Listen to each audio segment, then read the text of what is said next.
You know, sometimes you just need a little motivation to keep going. Because sometimes you just feel tired, you feel weak. And when you feel weak, you feel like you just want to give up. But you got to search within you to try and find that inner strength and just pull it out of you. Get that motivation to not give up, not be a quitter. No matter how bad, you just want to fall flat on your face and collapse.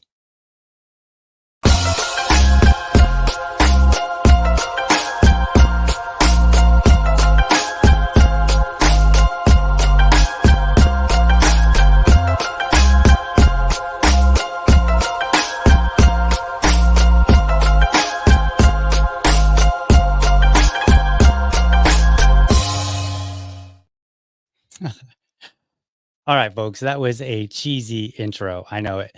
But look, I'm Liberty Dad. And since when are dads not cheesy? Come on, seriously. You might be asking yourself, like, hey, wait, what's going on here? Why are you suddenly back to podcasting here all of a sudden in the morning? Well, it turns out that I got a little motivation. So I'll show you that in just a moment. So basically, what had been happening is that I lost my motivation, and it wasn't because I didn't get famous or anything like that. I just started allowing doubt to come into my mind. I started allowing thoughts of like, oh, maybe nobody's really interested, maybe nobody cares, you're wasting your time, blah blah blah, all that good stuff. And so I kind of slunk off a little bit. Slunk a word? I don't even know if it's a word. I wish I had a producer that could look that up and tell me. That's a word. That's not a word. At any rate, so that was kind of the motivation for the intro. There is just to kind of pull that little intro from Eminem, steal it. I couldn't do the music, of course, because we saw with Vivek exactly what he thinks about people using his stuff. So I just kind of recited it. I'm pretty sure I can get away with that. But the reality here is that success is about perseverance, and a willingness to fail. You've got to be willing to fail. And we're going to talk about that today for just a few minutes. Not going to be a very long show, probably only about 30 minutes or so. But that's okay. So let me show you this motivation that I had. And so we're going to go ahead and pull that up on the screen here. And let's see here. Do we got that? No, we don't. What happened here? So let's see here. It is not showing. Nope, that's not it. Okay, so we have a problem here. Let's go back to that. All right, so I will just go ahead and I will read it. I don't know what's going on here, why it's not showing up on the screen, but that's okay. So it comes from AP for Liberty, Austin Peterson. He tweeted out yesterday, and I saw it. He said, "Work, work, work. Get up at 4:30 a.m. every day." That's crazy, folks. Um, Stream for 30 or so people every day. Keep pushing, keep improving. Then one day, a year later, boom, 50,000 viewers. Lesson here is keep going. Don't quit. Believe in yourself. It takes time. Now, it may seem a little bit counterintuitive here, me initially saying like, it wasn't like fame and all that. And again, it's not. It's not that I'm like, oh man, I don't have 50,000 viewers, so therefore I shouldn't be streaming. What it really is just that doubt that gets in your mind that says, hey, maybe this is not worth it. Maybe it's not, about you. Maybe you could be doing something better. Maybe I would rather sleep in. I'm doing all this hard work, so on and so forth. At the end of the day, what it really amounts to is making a bunch of excuses. So I'm going to stop making excuses and just dive right back in, which is what I'm doing right now, diving right in. So, and then another thing that happened is that I saw an interesting post that I'm going to talk about this morning. Before I get to that, I do want to point out that my goal here is that I'm going to be podcasting every day, Monday through Friday. I'm going to find something to talk about, and I will start at 7 a.m. Eastern Standard Time. Okay. So this is going to be a morning show, but Monday through Friday, 7 a.m., start looking for this podcast. Start looking for me because I'm going to be talking about things, and I'll be talking about a wide variety of things that interest me. And the one that interests me now, right now, today, is about motivation. So I just kind of wanted to give this like layout of like, okay, what kind of motivated me to get back to podcasting in the morning. And partly it was Austin Peterson's post about, hey, you just got to keep persevering because you start out small and then eventually, before you know it, you're doing much, much better, whatever that much, much better actually looks like. Now, let's tie in to an article that I saw yesterday. And I thought that was very interesting. It was kind of going around and it was about dating. Now, I'm going to give you full disclosure here. I have not dated in like over a decade because I'm married. Okay. Um, but that doesn't mean that I don't have any insight here because I am married. And the whole point of dating for most people is that you eventually find somebody that you want to spend the rest of your days on this rock with. So, therefore, I think I have a little bit of insight that I can give it. So, let's go ahead and pull up this article. I want you to see it. All right, there we are. And it says, sucker for a tall, fit guy. Now, anybody that knows me, I am 5'3". So, I am not tall. I'm fairly fit, so I'm good to go in that department. Now, what's funny is this title here, it says the dating pool dropouts.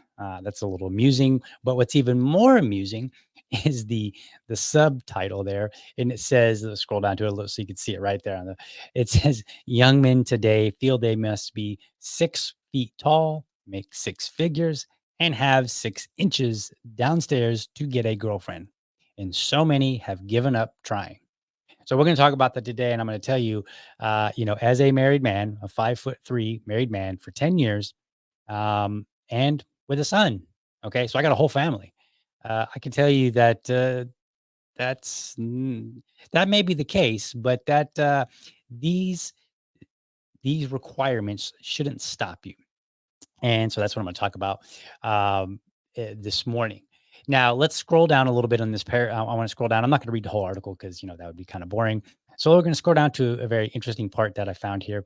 So it's basically the article is kind of laying the foundation for this article. It's going down. It's saying, all right, here's this person. Here's what they've been up to. They've been on the dating scene. Here's their frustration. So then it gets down here and it says Jamal, who asked me to conceal his last name to protect his reputation at work, is one of a growing number of young men who are withdrawing from the dating pool. More than 6 in 10 men aged 18 to 29 are now single, up from about 5 in 10 in 2019, according to data from the Pew Research Center. And respondents give a range of reasons for their singlehood, including having more important priorities. Okay. The fact that they just like being single or they've gotten too old to keep trying. So, in my opinion, you are never, ever, ever too old to keep trying. But here's the critical part, it says, but part of it also boils down to this: it's hard for men to find partners at a moment where women are outpacing them both at school and work. Young women now hold 1.6 million more college degrees than men. And in a growing number of cities, including Los Angeles, Washington, D.C., and New York, they make as much or more than their male counterparts. So that's very interesting that they say or more, because remember, for like the last, I don't know, 20, 30, no, it's been longer than that.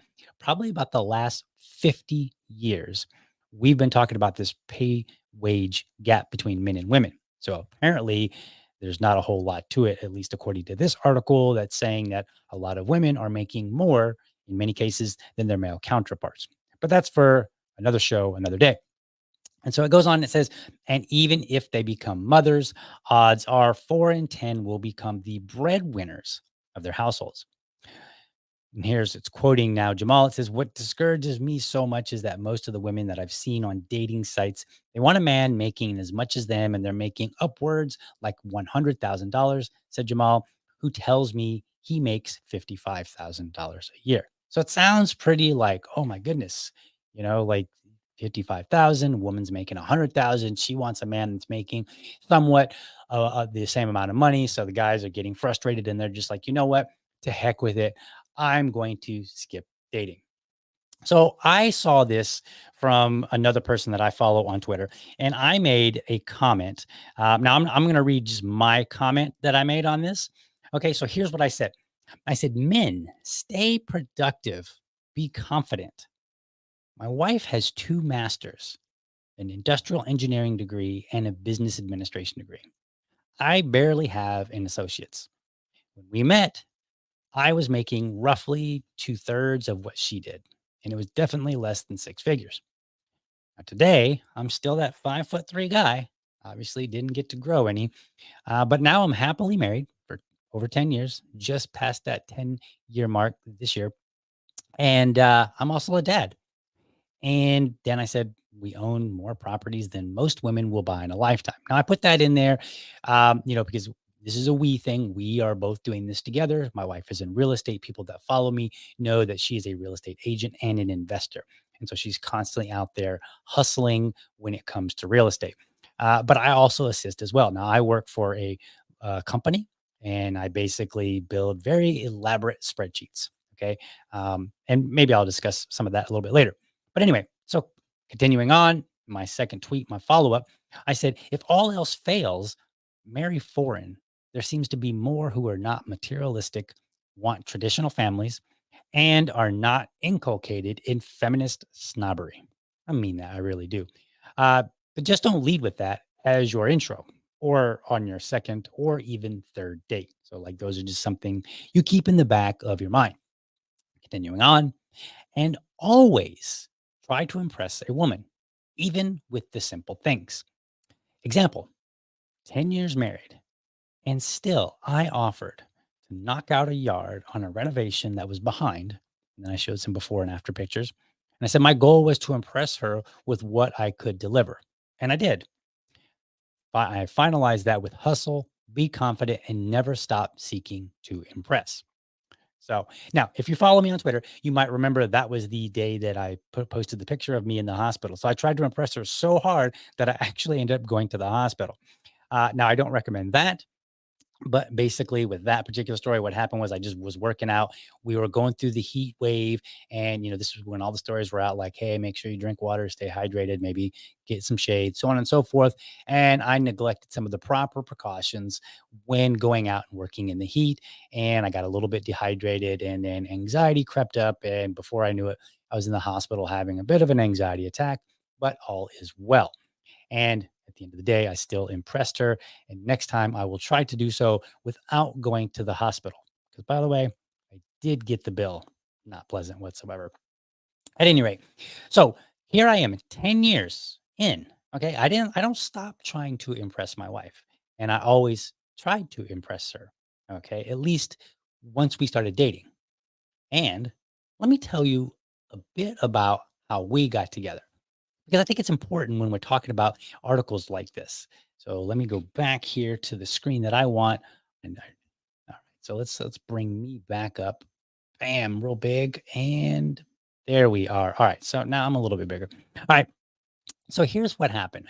When I first met my wife, I was at a friend's house. We had a mutual friend. He had a house on the lake in Charlotte, North Carolina, and he invited mutual friends from different circles. And I was not in the same circle with him as she was. So she was in a different social circle with him, and he just invited a bunch of his friends over to the lake house for a party. We met, started talking, and then we started hanging out, like literally just hanging out.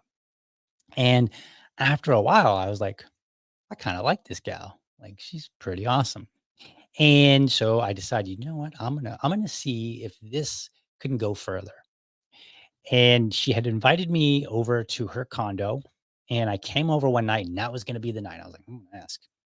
And I walk in the door and I'm nervous. Okay. Like, I don't know how this is gonna turn out at the time. And she said, "Hey, would you like a drink?" And I said, "Why, yes, I would." She had no idea what I was up to, right? So she pours me a drink. I start drinking. And at some point, I just kind of get brave enough to ask. And I said, "Hey, we've been friends for a while and I feel like there might be something here. It seems like we're really hitting it off. What do you think about taking this to another level? Like, what about, becoming a thing?" And She said, "Probably the scariest words that you could think of." She said, no, she didn't say no. She said, "Let me think about it." Like, so now I gotta wait. I gotta wait for this answer. Like, what do you let me think about it. Like, that sounds scary. So, she thought about it, and, I can't remember exactly, like, how long it took. I know it was, like, more than a couple of days or something like that, and we got together, um, to go to a friend's New Year's Eve party, and that's when we became a couple, and then 10 years later, here I am. So I tell you that because I was talking to my wife last night about this very article, and I was telling her about this. And she pointed out, she said, when you met me, she said, you did something that a lot of men wouldn't do. She said, you just were kind of like direct. And you said, hey, can we make this a thing? And she said, a lot of men at the time that she recalled, they would be more subtle about it, and, like trying to hedge their bet so they didn't have to deal with the reality of potentially being told no. And they would just say, "Hey, want to hang out?" And she found that frustrating. And she would be like, "What do you mean hang out? What does that mean? Like, are we just hanging out as friends? Or are you thinking that this is going to go somewhere and we're going to hang out and like be a couple?" And she said, "But you were straight to the point in a sense, and you took that risk." And she's like, "Without risk, you cannot have reward." And I'm sure that you've probably like I grew up with the idea of you take a risk, you get a reward, and there were all these crazy sayings around, these kind of activities, trying to date, trying to go out and maybe start a business, try to go get a new job, whatever. There were all kind of motivational quotes, and maybe they're not out there today. I don't really know. I'm not really sure what's going on. But what I can tell you is that it is absolutely imperative that you be confident in who you are. Now, let's get back to this whole they call it the 666 rule, like 6 foot tall, making six figures, and have a 6-inch wang. Okay. And we're not gonna talk about my wang because that would be weird. And but there's a quote for that too, right? Like when I was growing up, a lot of people would say, it's not the size of the boat, it's the motion in the ocean. Right. Like there was just like when I it was weird, it's weird to see that men are dropping out of the dating pool because they don't measure up in these ways. Because when I grew up, that wasn't a thing. You literally were just told, like, hey, get your butt out there, take a risk, and see what happens. Right. So um, when I met my wife, I was making less money than her. In fact, she actually told me, she said she knew I like when we were friends and stuff like that. She knew what kind of work that I did, and she knew roughly the pay that I was making because we just talk about things. And she said, "You're underpaid." And I was like, "What? I'm underpaid." Now, at the time, I was working for a small company, and it really didn't dawn on me at the time, to think, hey, maybe I should get paid more for what I was doing. And she had a good idea of what I should be getting paid because we were kind of doing similar work. The work that I was doing at the time was very similar to industrial engineer, which is the work that she did, which is what she went to school for. And at the time, I had an associate's. So, I still have. I have not acquired any further formal education. Now, I read all the time. So, I read a lot of books and I read a lot of articles. I'll even read studies. And if you follow my podcast, you know that sometimes I'll read bills that are being introduced and I'll do a bill review on them. So, I'm constantly educating myself in one way or another, but I do not have any formal education beyond an associate's degree. Okay, so like this whole 666 rule, like at one time, two of those at least, because again, we're not really going to discuss that third one, but at least two of those I wasn't measuring up because I'm 5'3". So being 5'3", I did at one point when I was much, much younger, probably in my late teens, I did find that a bit sensitive. I was like, I'm a short guy, and like it seemed like all the tall guys are, getting all the respect and they're getting all the ladies. But then one day it just kinda dawned on me, like, this ain't changing, so deal with it. So I just became comfortable. I said, "You know what? This is the card that I've got. This is the hand that I've been dealt. I'm gonna play it, I'm gonna play it hard." So I just did. I started becoming confident, you know? Um, And it's funny because I was walking with my son the other day, and I what did I tell him? I said I told him to stand up straight as we were walking. I said, "Hey, walk straight." And I said, "Oh, I know what it was." We've been teaching him to introduce himself to people. So we'll say, "Zach, introduce yourself." And so he'll say, "Hi, my name is Zach. What's your name?" And he'll stick out his hand. He'll stick out his hand to shake their hand.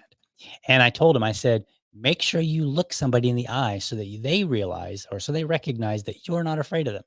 And I meant that because I think that one of the things that we need to do as men, I'm speaking to men here, is be confident in who you are, right?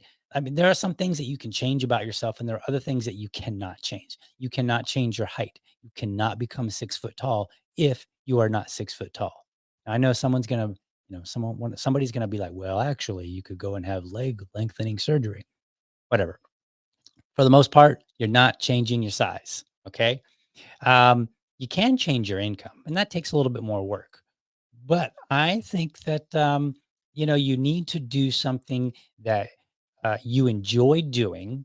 And I think you need to hustle hard. And if you want to make more, then you need to figure out how to make more. Okay. You can't just, you can't just settle and say, "Yep, I got a job, therefore I'm good. Hopefully I can get a woman. Oh, I can't get a woman. I'm too short. Don't make enough money. Guess I'll drop out of the dating pool." No, I don't think it works that way. And I think you're going to find yourself in a situation where, you are very unhappy with the results that you are getting. So, I think there's going back to my wife's story about, like, you weren't afraid. And I was telling her, and she didn't quite agree, and maybe you will, but I think that social media, I think the availability of online interaction with people has really kind of taken a toll on people, and potentially men in as well. Because sure, a woman can be picky, and I'll address that in a moment. But a woman can be picky, and that's okay. I don't have an issue with that, because the issue is you need to deal with whatever it is that you have working for you. You're short, then deal with it. Enjoy being short. Stand up tall. Look people in the eye. Let them know that you're not afraid of them, and that you're not lacking any confidence for your height. I don't lack confidence with my height. I'm 5'3", and I'm very comfortable with it. It's the way it is. Okay. And I think we need to become more comfortable with real world interactions. And I think this is part of the problem. Like, you can get on your phone, you can pull up your phone if you're dating, from what I've heard, because I, again, have not been dating in over 10 years. And when I was dating, didn't really have the whole swipe right, swipe left. Like, it wasn't really that big of a thing. In fact, when I was dating, it was, and if you told somebody that you met somebody online, they'd be like, "Oh, wow, really?" Like today, if you say, "Yeah, I met so and so online," they're gonna be, "Oh, wow, that's cool. What app?" Right? Like, it's like no big deal now. But, like, you can just continue swiping and be like, "Nope, don't like him, don't like him. He's too short, he's too tall, he's whatever, he doesn't make enough money, whatever, he's like, his dress is, he's wearing a t-shirt," whatever the case may be. And you can just keep swiping. So I think that it's important to get out there in the real world, because now people don't have, it's not so easy to just, like, they can't swipe right and swipe left, right, in the real world. They can still turn you down. Don't get me wrong. Like, that does happen. It's always happened. In fact, I got turned down, not even for a date. No, it was for a date. Yes, it was. So let me tell you another story. This is kind of funny. So I was it was 2002, 2001, 2002, somewhere about there. I was in the National Guard, and I was getting ready to deploy to Bosnia. So part of that deployment required that I go with the US military to different bases and get a lot of training. So for about 6 months, I was full time active duty training, and that's all I was doing. So prior to that, I knew that I was getting ready to leave, and I had done some dumb things, and I lost my job, and I didn't worry about getting a new one, because I was like, "Hey, I'm literally getting ready to leave on deployment." And I was going to be gone altogether about a year. So about 6 months training, and roughly about 6 months time spent in Bosnia. And so while we were training, I'd met a whole bunch of other guys that were going to be going to Bosnia with me. And one of the guys was talking to his girlfriend, and I guess we were close to wherever they were. I can't remember where we were, but he was talking to his girlfriend, and I just kind of threw it out there. I was like, "Man, she got a spare girlfriend or something like that." I don't think I said spare girlfriend. I think I said something like, "Does she have a friend?" And he was like, "Yeah, let me ask." And so he asked his girlfriend. He was like, "Do you got a friend? My buddy would, looking to meet somebody." And she said, "What does he do for a living?" And he asked me. He said, "Well, what do you do?" And I said, "Well, I'm in between jobs right now." And then he kind of motioned like, "Nah, she doesn't have a friend." But he told me later, he said that his girlfriend was like, we don't talk to people like that." So you have to be comfortable with some level of rejection. Like, it happens. It's a reality. You're gonna go out to the bar, you're gonna try to drop some cheesy pickup line, and she's gonna roll her eyes and maybe walk away, be very rude, whatever. You need to be confident. The first thing is, men, you need to be confident in who you are, right? Because some things you just can't change. If you're a short fellow like me, you're not changing that. Okay. You're just not. So be comfortable with it. Because if you're not comfortable with who you are, you cannot be comfortable with the rejection about who you are. Like, what if I was out trying to date and I was talking to a woman, and I was trying to, see if she would go out on a date with me. And she said, "I don't date short guys." Well, that's going to hit really hard if I'm not comfortable with being short in the first place. But because I am comfortable being short, and if I were to have that experience, it wouldn't bother me nearly as much. It might get annoying. Like, I might find that a bit annoying, but it's okay. It happens. So, but one of the things that my wife found attractive in me was that I was willing to take that risk. And so you have to be willing to take the risk. You've got to be remember, hustle, be confident, and always try to impress. And I think these are the things that men need to do. Okay, men, I'm talking to you because I really have a lot of advice for the women. But men, you need to be comfortable with who you are and always hustle. Look, there are 7 billion people on this planet. There is somebody out there for you, right? You just have to go out and try to find them. And I personally believe, I'm a bit old school, but I believe that your best bet is to get out there in person, get more social circles. I mean, what I did was I didn't really do anything. I ended up making friends with a guy through a meetup group. It was in Charlotte. I was looking for some people to hang out with because I had recently moved and then also had recently been divorced. And so I was like, all right, I need some people. I need some peeps to get out there and do things with. So I found a rollerblading group because I was into rollerblading at the time. And I started rollerblading with them, made a bunch of friends. One of those was the guy that would eventually introduce me to the woman that became my wife. Right. So I think there's a huge value in getting out there. But in order to get out there, you've got to be comfortable with who you are, and you got to be willing to occasionally take a risk. Because while my first introduction was to become friends and we started hanging out, we would go hiking and we would come over to each other's houses, have dinner, and we even went out to the movies, right? Like, we did a lot of things that might look like we were a couple, but we were just friends at the time. We were just hanging out, but I still had to take the risk. I still had to be comfortable with who I was, and I still had to be comfortable with rejection. And I was only comfortable enough. Don't get me wrong. I mean, as you heard in the story earlier, I had a drink to kind of calm my nerves because I was nervous. Don't get me wrong. It happens. Like, I wasn't so bold and brave that I wasn't nervous. It was just that the nervousness was not overtaking my opportunity. So, men, again, I get it. 666, discard that nonsense. Be who you are, be comfortable with yourself. Okay. And this is me hopefully motivating you to get out there. If you want something, get out there and seek it.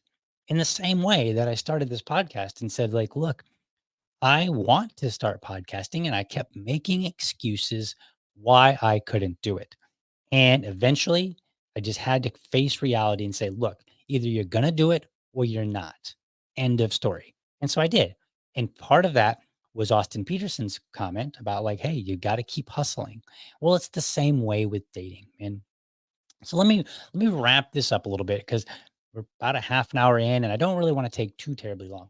So here's my message to women. Now, I'm not really going to go into what women should and should not do. In fact, I cannot tell you if you should lower your standards. But I will say this.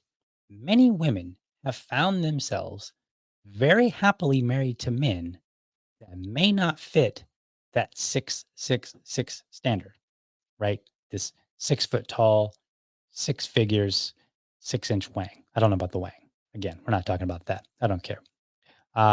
Motion, ocean, blah, blah, blah. All right. But women, I don't know about lowering your standards, but I think that you might want to face reality and say, "Hey, you know what? Is this something that I could actually live with?" Because it might be, and maybe you don't sell yourself short by selling some man short. But again, I'm not really like that's just my message. That's all I'm going to say. Okay, men, be confident, hustle. Okay, hustle, be confident in who you are, and always try to impress. So those are my words for this morning. Very quick podcast, just to get back in it. Again, remember, Monday through Friday, 7 a.m. That's when I'm going to do this podcast. Come hell or high water, I'm going to be talking about something. Maybe it'll be a half an hour, maybe it'll be an hour. I don't know, but I'm going to keep hustling. I'm going to follow my own words. Finally, thank you for watching. Hope you enjoyed the episode. Hope it gave you a little bit of motivation. You can find other episodes at youtube.libertydad.com. You can also connect with me, Liberty Dad, on Facebook, Liberty Dad Pod on Twitter, or go old school, email me, libertydadpodcast@gmail.com, because I would totally love to hear from you. I want you to remember, if you're a champion of liberty, your business is people and your product is liberty. I want you to have a great week. Catch you next time. And